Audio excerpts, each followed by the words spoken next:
Problem 3. The hoses 1, 2, 3 all spray water into a pool. If only hoses 1 and 2 are opened, it takes 5 hours to fill in the entire pool. If only hoses 2 and 3 are open, it takes 4 hours to fill in the entire pool.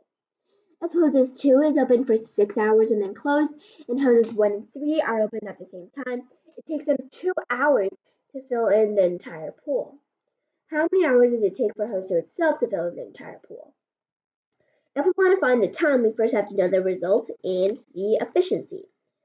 We can set, so that result would be, of course, the entire pool, but we don't know the actual capacity of the pool, meaning that we can set it as one hole. Remember, it never changes, and it's a pretty big value, so it's a reliable one hole. So, pool capacity is equal to one hole. So, one hole, okay. And off of that, we can find the efficiencies, and we can write equations. So, hoses 1 plus hose 2 is equal to 1/5. Hose 2 plus hose 3 is equal to 1/4.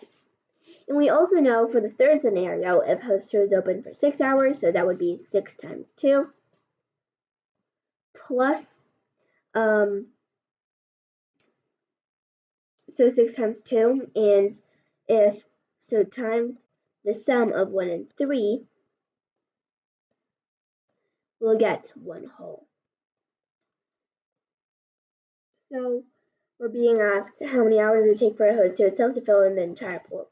First, we have to solve for hose 2.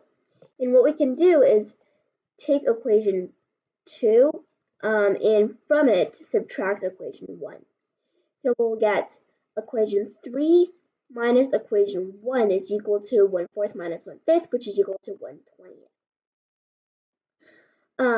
And if we now multiply 6 to both sides of the second equation, this after multiplying it by 6, we get 6 times 2 plus 6 times 3 is equal to 3/2.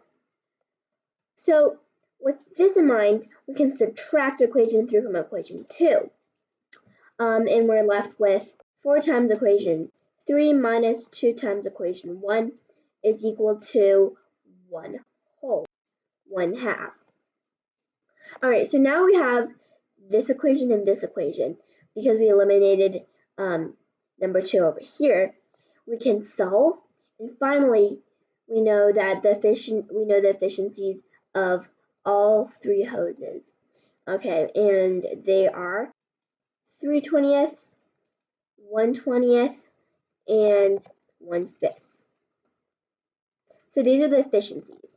Now we're trying to find hose 2 itself, how many hours to fill in the entire pool. So 1 divided by 1/20, that would be 20 hours.